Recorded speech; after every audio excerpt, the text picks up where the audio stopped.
We're told in the Book of Mormon that the Lord doesn't want us to remain weak.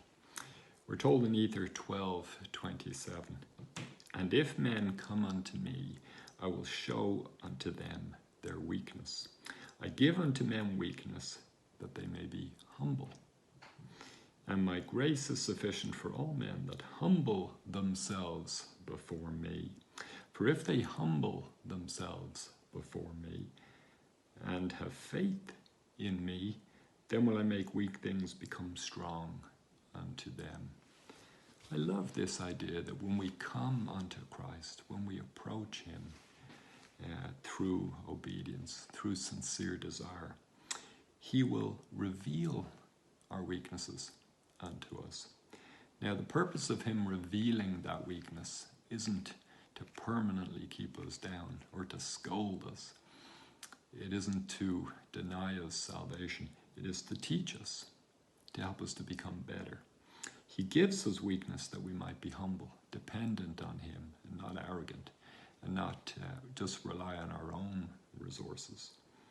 My grace is sufficient for those that humble themselves before me. So his power to assist us, his divine help, is enough to help each and every one of us.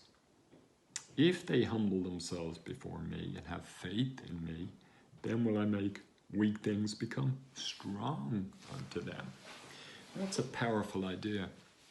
I think as we approach God, as we draw closer to Christ, he will tell us the things we need to improve.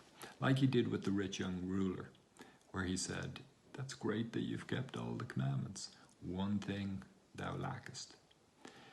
And he has done that on many other occasions, where he would say to people, "Go thy way and sin no more." So he does reveal our weaknesses, our shortcomings to us, but not in a spirit of putting us down. Rather, it's to help us to grow and to develop. And I think about the implications of this. This is powerful, because this means to me, so if we have a weakness, the Lord can help us to develop great strength. If, for example, we have a problem with our temper, over a period of time, the Lord can make us very kind and very loving. If we have a problem with patience, the Lord can make us very patient. If we have a problem with lust, the Lord can help us to be very virtuous. If we have a problem with laziness, the Lord can help us to be hardworking. If we have a problem with any aspect of our lives, any aspect of the gospel plan, then he will help us to overcome that. And so how important it is to ask him to reveal our weaknesses to us. And so we are in tune, so we know, and that we have the faith and the courage to move forward, not to be derailed by weaknesses, not to continually feel inadequate or ill-prepared, and not to feel like we have to rely on our own strength alone, or our own willpower, or our own motivation. The gospel is far more than a system of self-motivation or positive thinking. It is a system of salvation.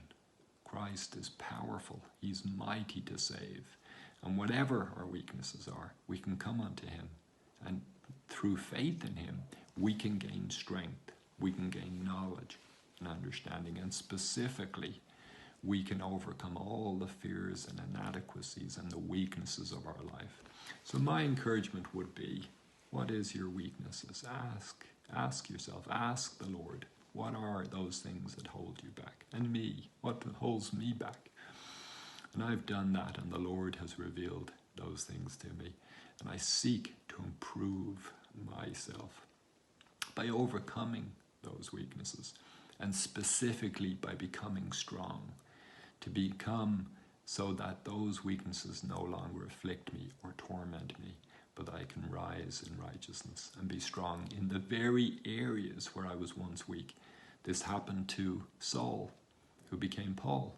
This happened to Alma, who became mighty, strong in the very areas in which he had been weak. And so it is with each and every one of us. God is good to to the overcoming and overpowering of weakness if we submit to him and work with him and have patience and faith.